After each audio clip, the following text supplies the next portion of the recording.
الحمد لله رب العالمين والعاقبة للمتقين ولا عدوان إلا على الظالمين وأشهد أن لا إله إلا الله ولي الصالحين وأشهد أن محمدا عبده ورسوله وصفيه من خلقه وخليله سيد الأولين والآخرين اللهم صل عليه وعلى آله وصحبه ومن اتبعهم بإحسان إلى يوم الدين أما بعد.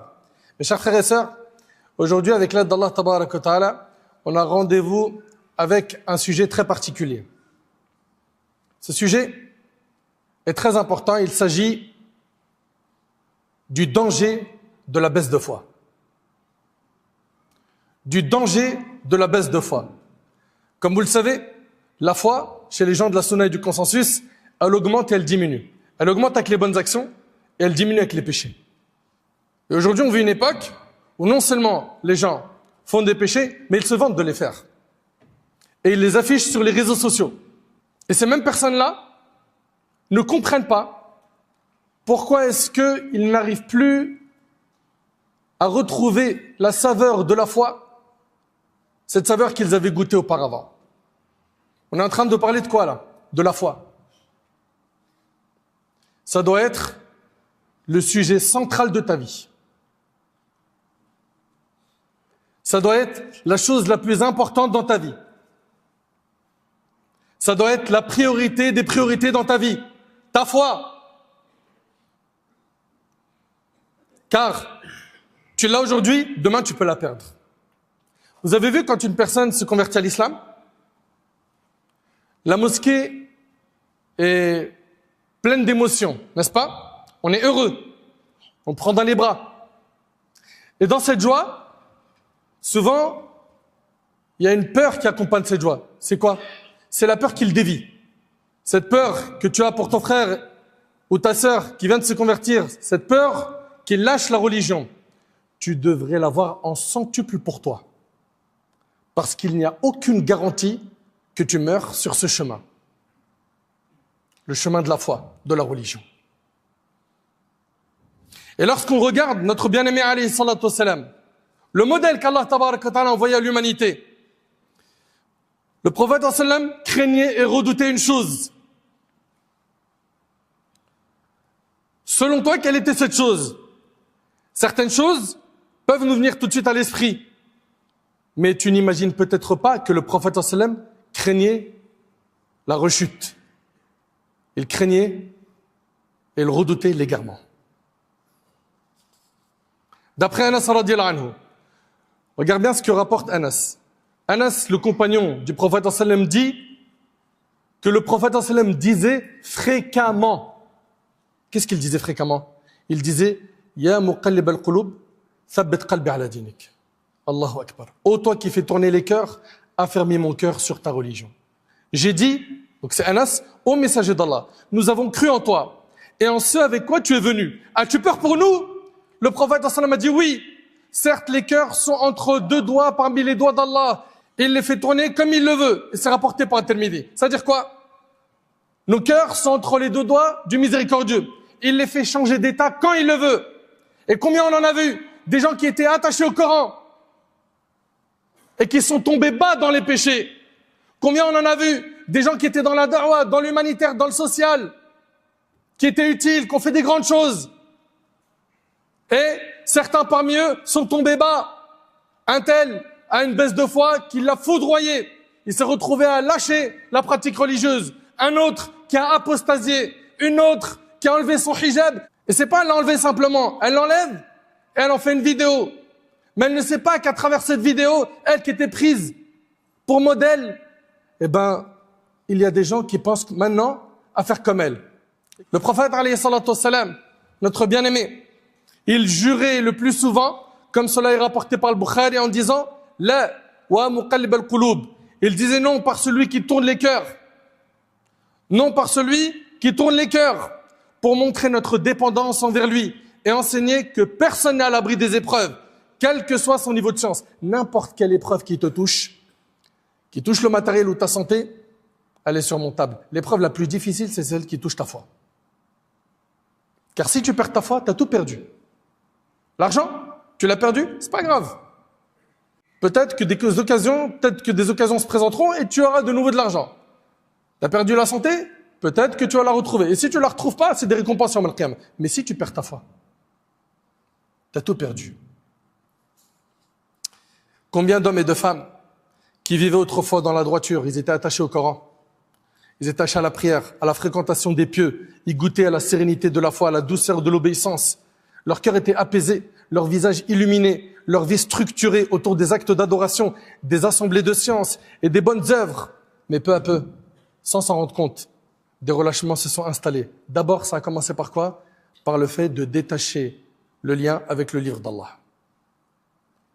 On ne l'écoute plus, on ne le lit plus, on ne le médite plus. C'est la première porte. Le détachement avec le livre d'Allah. Puis sont venus des manquements.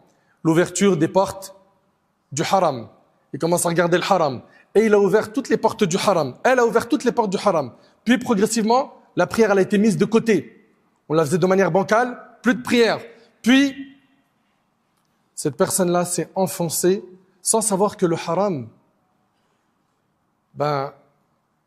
t'exposera à de lourdes conséquences. Sur terre, sans compter dans l'au-delà. Ces gens-là, avec leur baisse de foi, qu'ils ont provoqué eux-mêmes, et c'est un point hyper important, c'est qu'Allah tabaraka ta'ala, il est juste. Il guide ceux qui cherchent la guider. Il guide ceux qui cherchent la guider. Et ceux qui s'égarent l'ont fait de leur propre chef. Ils ont voulu eux-mêmes l'égarement pour eux. Leurs cœurs se sont endurcis. La lumière qui apparaissait sur leur visage s'est éteinte. Et ils ont commencé à banaliser les péchés. Qu'Allah subhanahu wa ta'ala nous en préserve. Wallahi al-azim, mes frères. Wallahi, wallahi. Je le jure par Allah. On est en train de parler d'un sujet, il est hyper important. Ne te sens pas à l'abri. Non, il est en train de parler de quelqu'un d'autre. Ça m'arrivera jamais. Personne n'est à l'abri. On a connu des gens qui ont eu des baisses de foi terribles et se sont retrouvés à faire des choses atroces. Et wallah, je sais de quoi je parle. Tout cela à cause de négligences progressives qui ont fini par les éloigner complètement de la voie droite. Maintenant, voyons ce que la religion nous dit à ce sujet. Allah Azza wa Jalla nous dit أَفَتَتَّخِذُونَهُ وَذُرِّيَّتَهُ أَوْلِيَاءَ مِنْ دُونِي وَهُمْ لَكُمْ عَدُوٌّ بِئْسَ لِلظَّالِمِينَ بَدَلًا. Allah, en parlant du diable, il dit « Le prendrez-vous ainsi que sa descendance pour mettre en dehors de moi ?» Vous prenez le diable et sa descendance pour mettre en dehors de moi, nous dit Allah. C'est le diable qui vous commande.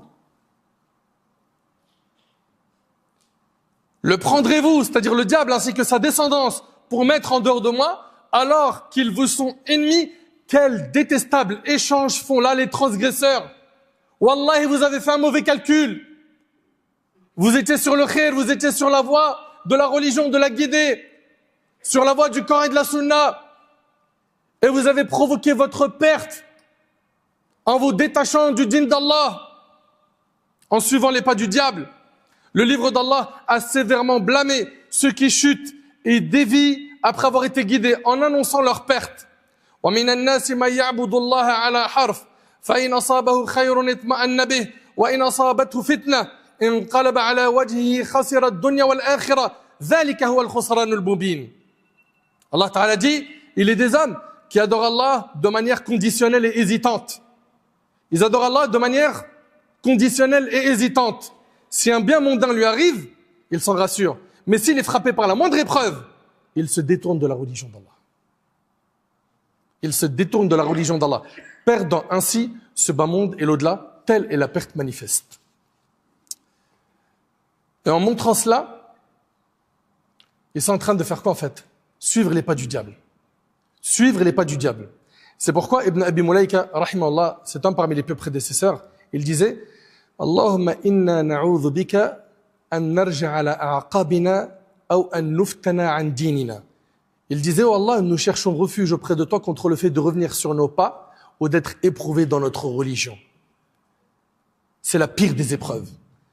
Mon frère, ma sœur, toi qui te reconnais, toi qui vis cette chute spirituelle, toi qui es en train de vivre aujourd'hui cette crise au niveau de ta foi, sache que malheureusement tu as fait de mauvais calculs. Pourquoi je te dis ça? Parce qu'en réalité, si tu regardes bien, c'est toi qui as provoqué cet éloignement de ta religion par toi-même. Par toi-même. Allah subhanahu wa ta'ala nous a informé que même son prophète alayhi salatu wassalam a besoin de l'assistance d'Allah et de son affermissement, sans quoi il pourrait dévier. Allah ta'ala il dit au prophète sallam وَلَوْلَا أَنْ ثَبَّتْنَاكَ لَقَدْ كِدْتَ تَرْكَنُ إِلَيْهِمْ شَيْئًا قَلِيلًا. Si nous ne t'avions pas raffermi, tu aurais bien failli pencher quelque peu vers eux. Subhanallah, Cheikh Saadi il dit, si telle fut la condition du prophète sallam, qui est la plus parfaite des créatures, alors que dire de tout autre en dehors de lui? On a tous besoin qu'Allah y raffermisse notre cœur sur sa religion. Tous. Et pour cela, il faut multiplier les invocations. Demander à Allah subhanahu wa ta'ala de nous garder sur le droit chemin. Celui qui rechute aux musulmans ne fait en réalité que se nuire à lui-même. Et ton Seigneur n'est injuste envers aucun de ses serviteurs. Allah ta'ala dit وَمَا كَانَ اللَّهُ لِيُضِلَّ قَوْمًا بَعْدَ إِذْ هَدَاهُمْ حَتَّى يُبَيِّنَ لَهُمْ مَا يَتَّقُونَ إِنَّ اللَّهَ بِكُلِّ شَيْءٍ عَلِيمٌ. Allah n'égare pas un peuple après l'avoir guidé, avant de lui exposer clairement ce dont il doit se prémunir. Allah est omniscient. Le fait que l'homme dévie est une cause pour qu'Allah détourne son cœur. Allah Ta'ala dit فَلَمَّا زَاغُوا أَزَاغَ اللَّهُ قُلُوبَهُمْ وَاللَّهُ لَا يَهْدِي الْقَوْمَ الْفَاسِقِينَ. Lorsqu'ils s'écartèrent sciemment de la vérité, Allah fit dévier leur cœur, car Allah ne guide pas les dévoyés.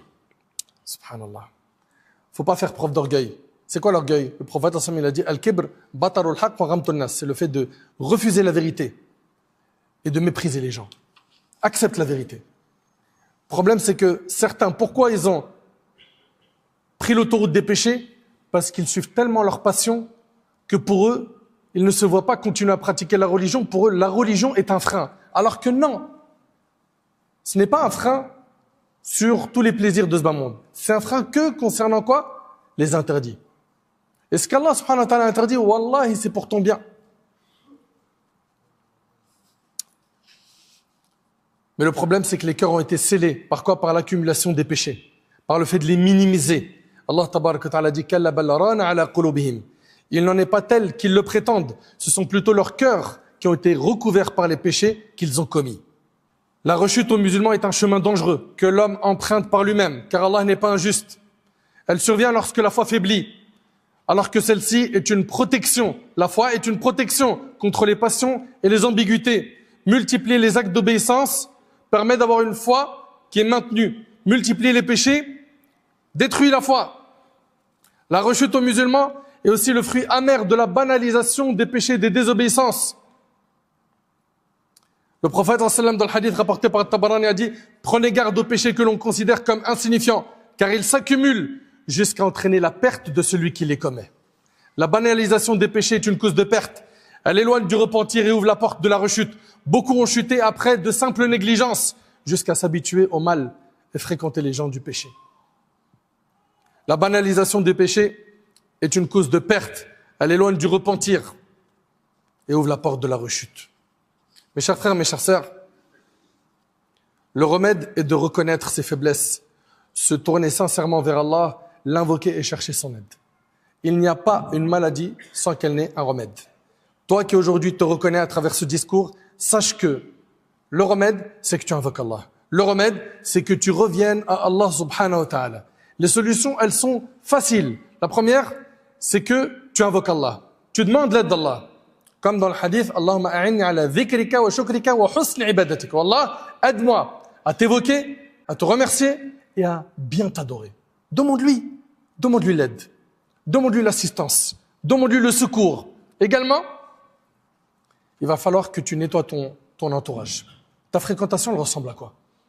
Est-ce que autour de toi, tu as des gens qui se concurrencent dans le bien, qui sont très hauts dans la pratique religieuse? Si c'est le cas, alhamdulillah, tu es sur la bonne voie. Dans le cas contraire, il faut que tu nettoies cette fréquentation, car elle est nocive. Elle est nocive.